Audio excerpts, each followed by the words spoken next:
Assalamualaikum warahmatullahi wabarakatuh. Bismillahirrahmanirrahim. Alhamdulillahirabbil alamin. Wabihi nasta'inu ala umrid dunya waddin. Wassalatu wassalamu ala asrofil anbiya'i wal mursalin.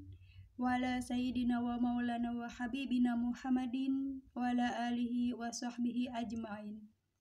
Amma ba'du. Dengan channel Tukang Kebon dan Kucing yang setia di sini, alhamdulillah wa syukrulillah kita bisa berjumpa kembali untuk membahas lagi pembahasan kita mengenai budak angon atau Satrio Piningit. Dan kali ini saya akan mengetengahkan sebuah judul, yaitu Kabar Penting Oktober 2025 jelang kemunculan budak angon atau Satrio Piningit. Sebelumnya saya memohon maaf karena belakangan ini saya hampir tidak memberikan konten mengenai budak angon atau Satrio Piningit dikarenakan kesibukan saya dan lain-lain yang menghalangi saya untuk menyampaikan kembali konten-konten utama kita di channel ini.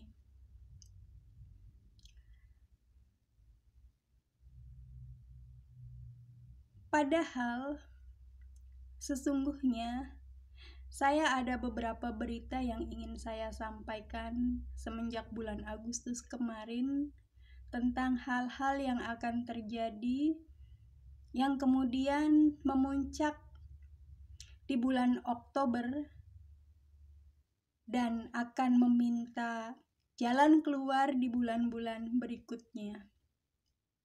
Dan sekarang bulan Oktober, apa yang ingin saya sampaikan itu telah terjadi, dan jalan keluar yang dituntut agar apa yang sekarang ini sedang memuncak akan saya sampaikan di konten kali ini.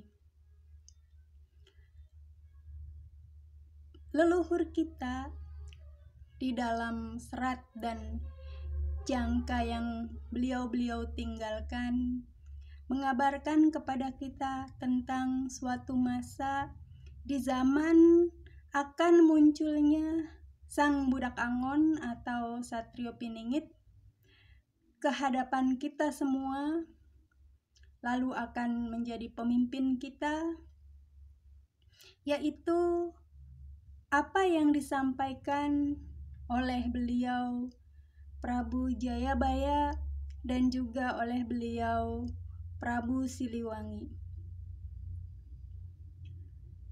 Prabu Siliwangi di dalam Uga Wangsitnya menyampaikan tentang para monyet yang kemudian ting rempuyuk, monyet-monyet yang berkerumun dan ribut di dalam kerumunan-kerumunannya itu dikarenakan adanya sebuah masalah tentang kerbau yang diajak untuk membajak tanah, tentang kejadian yang muncul sebagai latar di mana kerbau tersebut bekerja, tentang sosok jangkung yang tutunjuk ti alun-alun, orang luar, orang asing yang menunjuk-nunjuk, yang memerintah, yang mengendalikan seluruh hajat hidup berkebangsaan dan berkenegaraan di wilayah kita ini, di negeri kita ini, yang menandakan bahwasanya pemerintahan kita saat itu, yaitu saat ini seperti yang digambarkan oleh beliau Prabu Siliwangi, pemerintahnya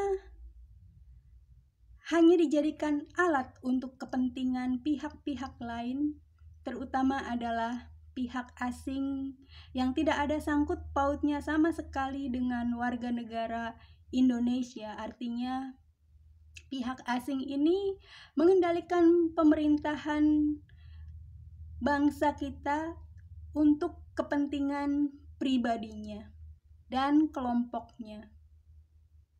Lalu pada masa itu, sang monyet-monyet yang merupakan para politikus, orang-orang besar atau para pejabat negara yang dikendalikan oleh jalma jangkung lutut tunjuk tersebut, orang asing yang memerintahkan dan mengatur mereka ini,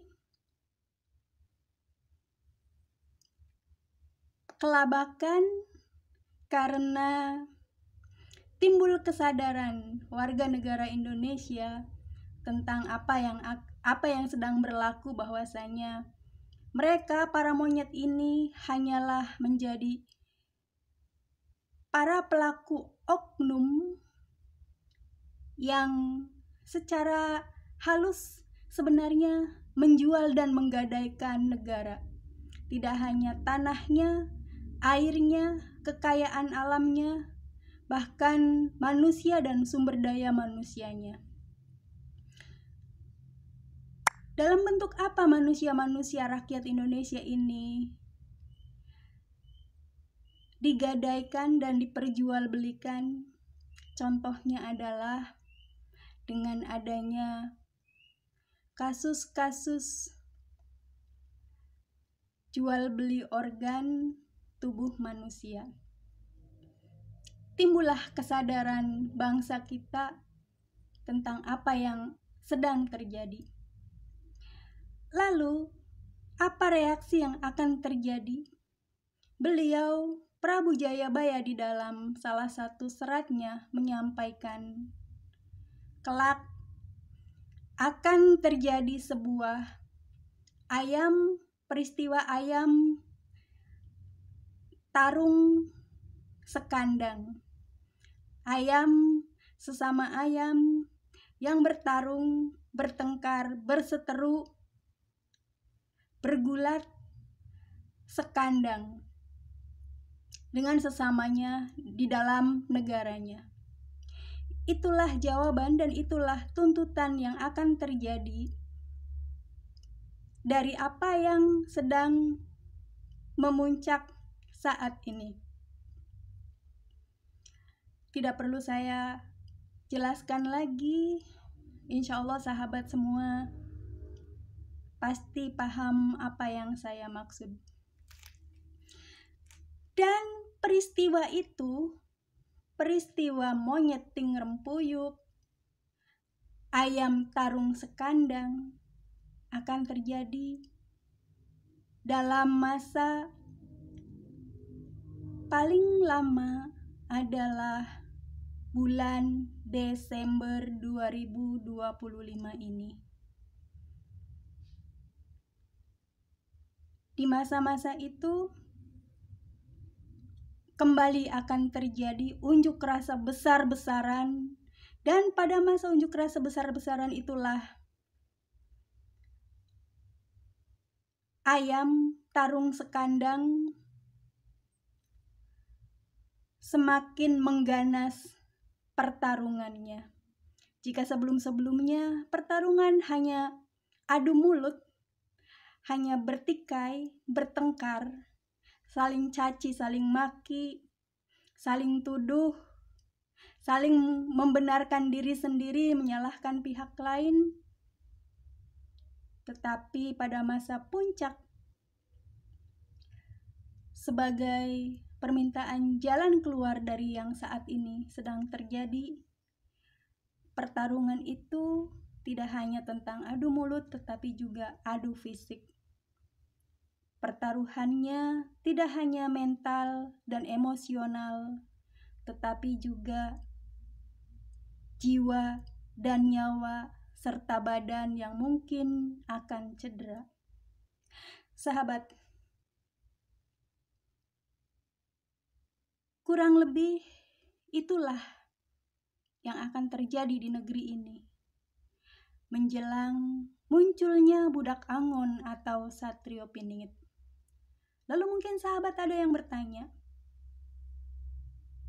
Dengan demikian, apakah pada masa gonjang-ganjing luar biasa itu tentang monyet yang ting rempuyuk dan ayam yang tarung sekandang, pada masa itu apakah budak Angon atau Satrio Piningit akan mulai muncul di hadapan kita semua? Apabila ada pertanyaan yang demikian, satu yang pasti, sosok budak Angon atau Satrio Piningit bisa jadi sedang menangis, berurai air mata menyaksikan apa yang terjadi di antara para putra bangsa negeri kita. Namun, apakah sosoknya akan muncul secara langsung di tengah-tengah kita? Untuk saat ini, saya belum mendapatkan gambarannya. Sampai di sini dulu apa yang bisa saya sampaikan. Mudah-mudahan kabar ini memberikan penjelasan dan tetap menjadikan kita awas dan waspada terhadap apapun yang akan terjadi. Jaga diri kita masing-masing, jaga keluarga kita, jaga orang-orang yang kita sayangi seluruhnya. Bila perlu, jauhkan diri kita dari keributan dan dari segala macam pertikaian yang tengah terjadi. Billahi taufik wal hidayah wal inayah. Wassalamualaikum warahmatullahi wabarakatuh. Sampai jumpa di konten yang lainnya.